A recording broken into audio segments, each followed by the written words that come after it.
Hello and welcome to Hastu Hour. I'm your host, Zerg, bringing you a match which turns out to be Terran versus Terran on Ruins of Suras. I spawn red Terran, bottom left. My opponent, blue Terran, top left. And he has a little pre-game chat talking about the fact that I play random. I'd like to play random because it allows for a more varied experience, and it also enables me to better understand what my opponents are doing and why, if I've executed the strategy which they're employing in previous matchups. There are drawbacks to playing random, of course. You get less expertise with any race in particular,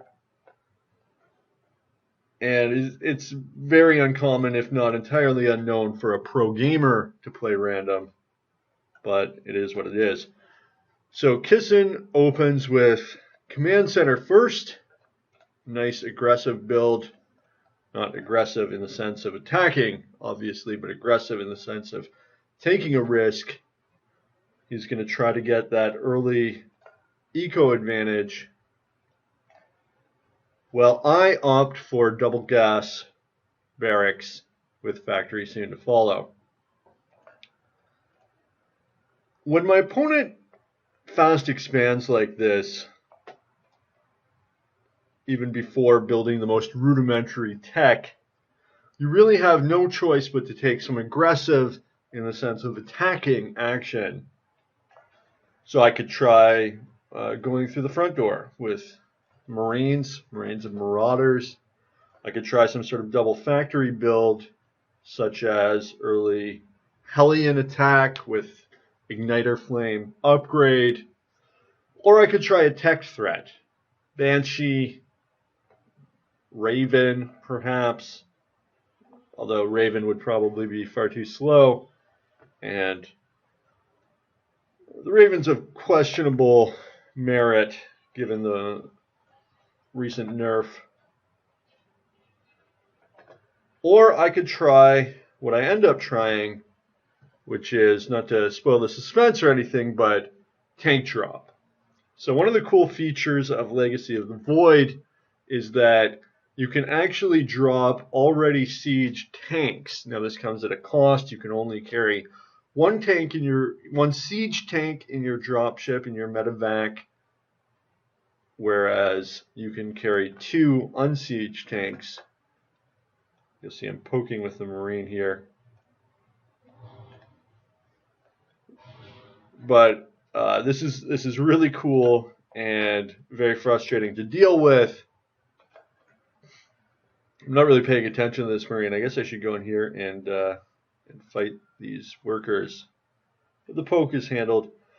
I do another thing here, which is that I scout with my barracks in order to determine where to drop. You'll see I've set my rally point to the already sieged tank at the most northern location of my base. It is going to just pick this tank up automatically. So the barracks scouting a little Marine action here, just so I know not to fly directly over that. You know, that would be devastating because the Marines are going to target the medevac, and then even if I drop the tank, you know, it's in sieged mode, and they're just going to tear it to pieces. So I do drop below the ledge, taking out that turret, hitting these Marines.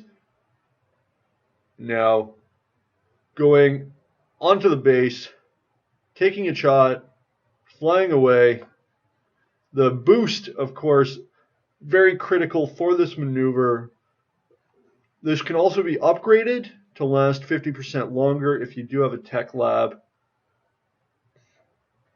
Tank hits, just raining in arc-light fire on the enemy encampment, taking out SCVs. 8-kill siege tank. Gonna look forward to a promotion hopefully soon here. And these Marines taking fire. Might have taken a little reduced fire because they're moving away, if that still is in fact how the damage works. Really phenomenal tank drop here. 10 kills. Oh, and those hits didn't even hit it. Uh, Only 18 damage for these now 11 kills. Really devastating. Blue does have the extra expansion. Phenomenal mineral income. Starport finally coming online. He's going to want to make a Viking right away. Oh, in comes a second siege tank. And this is going to be very difficult for Blue to take on with just the land units. Viking now coming online.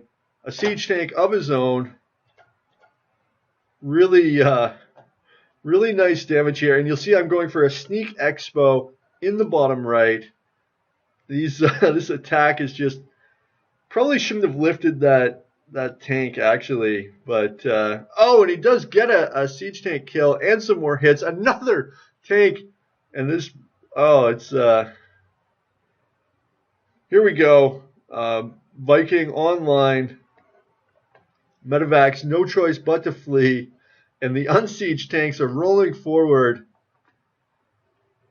Blue's harvester count about equal. A few more kills. A little tank micro here, but in come the SCVs to repair. Oh, they are not quite quick enough. And mules coming down to repair these badly injured tanks, but unable to do their emergency repair. Blue finally able to fight off the tank drop presence.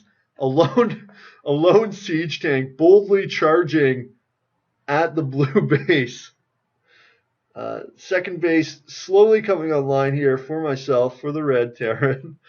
This one tank on his quixotic attack of the blue base, taking out Marines. 3 kills, but slain himself by Vikings, by ground unit Vikings. So not clear really who won that matchup here. Looks like a entirely SCV based army for myself for the red Terran. Blue Terran with a few Marines, Hellions, Vikings, a better worker count, and some mules. Looks like I'm queuing up on energy here, but a third base now online for the red Terran, which is quickly going to reach capacity here because I have been pumping SCVs the whole time. So should be a nice income edge now soon for red, for myself. 3 bases, especially as this third base gets closer to saturation. Terran would do well to attack here, as I have literally no army. Was not able to macro while microing that drop. Double tech lab and fusion core here, looking like we're going to see some BC tech from myself. And a few more barracks complemented some land units. A little Viking sortie here spies the advanced racks, not really doing anything. This was the scouting racks for the drop. Quickly eliminated by the blue Terran army. In comes a Viking attack, chasing at these medevacs. Really very little anti-air, very little army in general here for me. And one medevac down, the other 2 flying to safety with their boost, chilling out on this little uninhabitable island zone area here. In comes the Terran attack. 2 siege tanks holding the Terran army at bay. This could be devastating. And a battle cruiser, but the long range 13 range arc light fire and a few stray Marines able to protect the siege tanks. The siege tank is simply the strongest defensive land unit that exists. It's phenomenal range, very difficult to attack. Really, really the only thing you can do if you're ground and you've got a Terran that's turtling with siege tanks is to out-expand them, which is why Blue is going for his third base, but unbeknownst to him, there's two sneak expos on the right side of the map. And Runes of Saras, just a massive map. So there is sort of a better than normal chance that these expansions are going to go undiscovered. Third sneak expo coming online. Five workers on gas here. Not really optimal mining. And looking at the supply count now, red supply blocked, blue supply blocked at 140, 140, blue 125, 125. Little supply advantage here. Blue with a massive Marine army, and red mostly focusing on battle cruisers, some Marines, some tanks. Taking a look at the tech, a reactor core, maybe more Viking play from blue, and looks like 7 barracks is. So we're going to see a lot of land armies.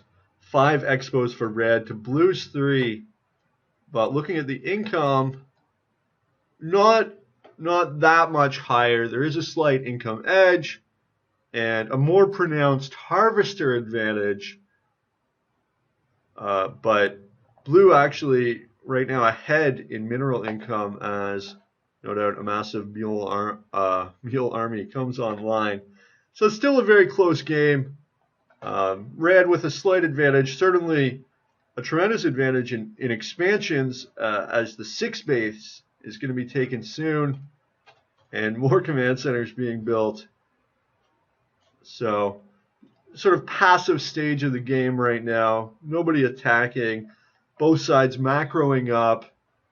Let's check on upgrades. Nothing for the battle cruisers. And a 1 damage upgrade for the Terran land army. With armor being upgraded. And with that armory coming online, we're probably going to see the level 2 attack. 4th base now for blue, but 7 bases for red. So tremendous base advantage, and reaching now the 100 harvester count. At this point, you see the construction of a 2nd alternate main for red. This is an invaluable trump card in the case of a base race. And it's also so massive supply depot count here, counting 20 or 160 supply in depots. So even if this entire main is wiped out, still production will be able to continue, and perhaps even more so because wiping out this left area would probably free up a lot of supply in the case that you get these accrued mineral and Vespian surpluses that are natural once maxed. So both sides maxed, and blue ready to attack a bio ball army accompanied by Vikings. And here we have combat. Blue getting far the best of it. A few Yamatos taking out the Vikings. But this Biobar army faring very well against unupgraded battlecruisers. 1-1 upgrades on the Marines. And clear victory in that fight. There is still a 4 siege tank component here. And you'll note, even losing a base, Decent mineral advantage for red. Massive mule call down.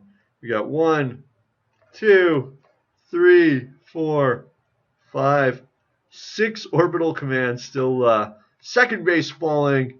Massive mining advantage still as the first two Terran bases are mined out.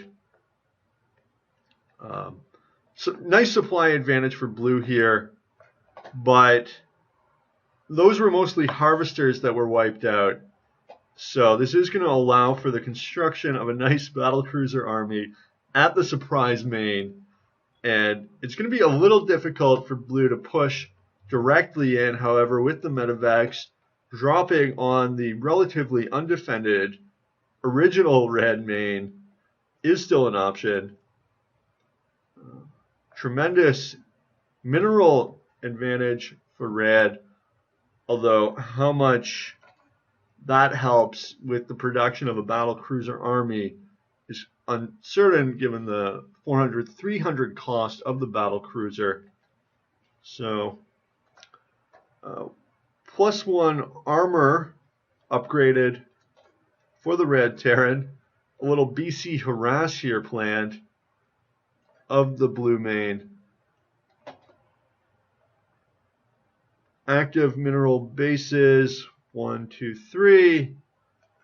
Fourth coming online.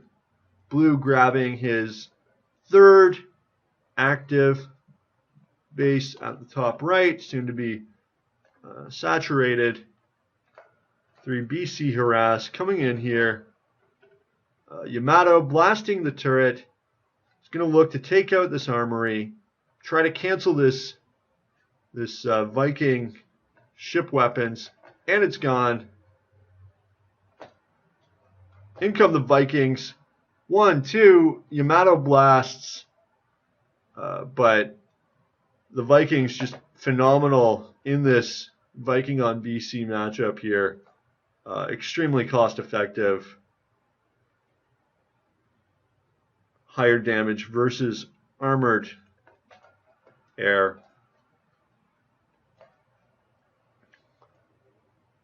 Both Terrans basically maxed, and sort of an inverse surplus here. Red with lots of minerals, blue with lots of gas. These right bases, as of yet unscouted. In comes the drop, and there is nothing really that red can do against this bioboat drop. He's going to lose his natural main.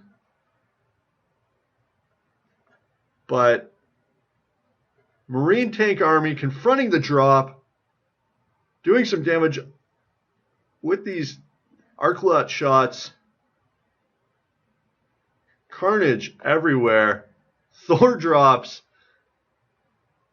are, and there it goes. But you look at the income, and still heavy mineral income from the 3 active bases. A lot of minerals stored, and 3 active gas bases, 1 more partially active, which could be easily brought online. Still max 200 supply and 5 production facilities for battle cruisers, and now 2-1 upgrades. The blue mech, no upgrades, but 2-2 on the blue infantry upgrades. So that is one advantage red has now, that if the blue Terran tries to counter the battlecruiser army with mech, he is going to be behind on upgrades. Got a 8 battlecruiser army taking out this Expo base, as well as, we missed it, but there was an offensive planetary fortress here. Chased off the fledgling blue base. So the battlecruiser army going to attack blue's most recent expansion, This is a valued, fully saturated base, mineral and gas, and it has been, mining operations have been completely suspended. This planetary fortress is going to fall very quickly. In come the Vikings, and mass Yamato. Really a shame there's no splash damage there, but lots of Vikings falling. Only 10 left, and Yamato took care of 3 of those.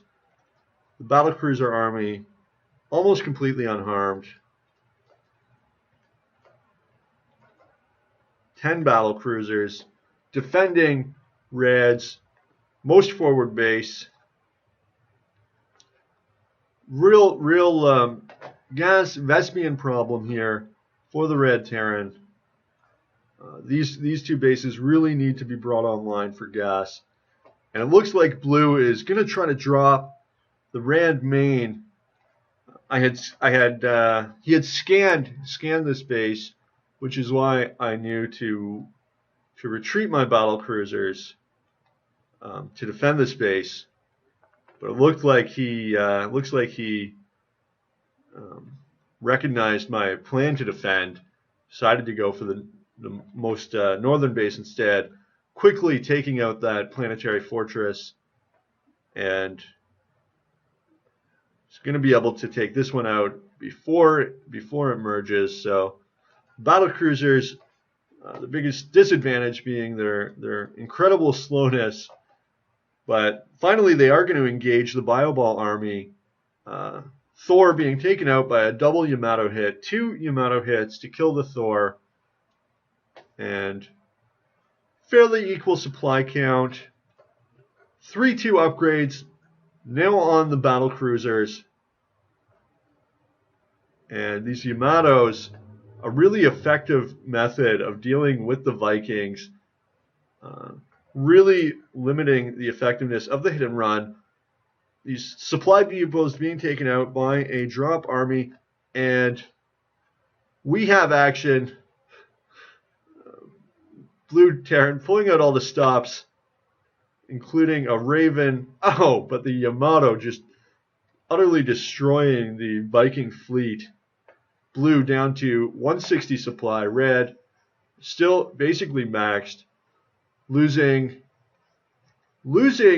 a critical starport, soon to lose a second, but destroying the blue attacking forces, losing this very critical mining base down to 2 active, 2 active mining bases.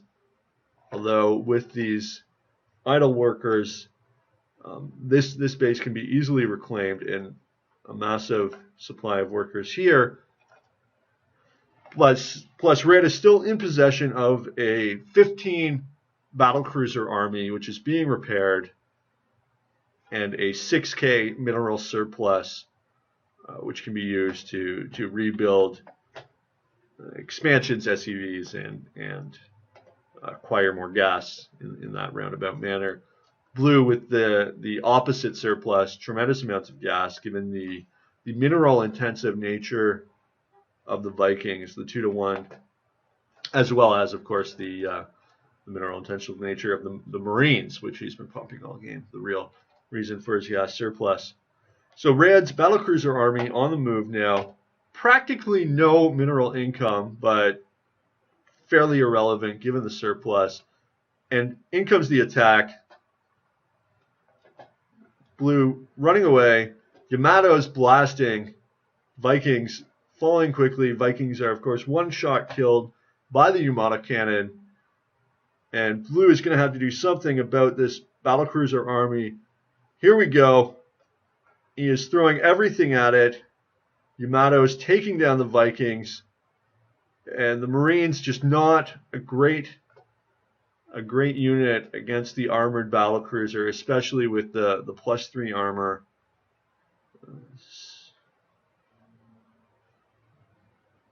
And this most forward expansion falling again. really causing a problem for blue here. He does have a gold base, and there's still eight active workers here, but blue in bad shape economically, needs to get this base online, and just no answer to this massive army of battle cruisers. There's also a SUV repair force here underneath. Difficult to see, but there are 7 SUVs trying to repair these badly wounded battle cruisers before the next showdown with the blue forces. Blue desperately trying to muster an army to engage with the red battlecruiser force. 1-2 upgrades now on the Vikings, 3-3 upgrades on the Marines, 3-3-3 on the battlecruisers.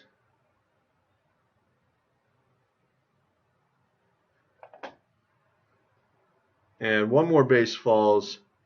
This the Ravens Seeker missile, not a bad approach, especially in more massive quantities, but unable to turn the tides of the battle. And it's GG.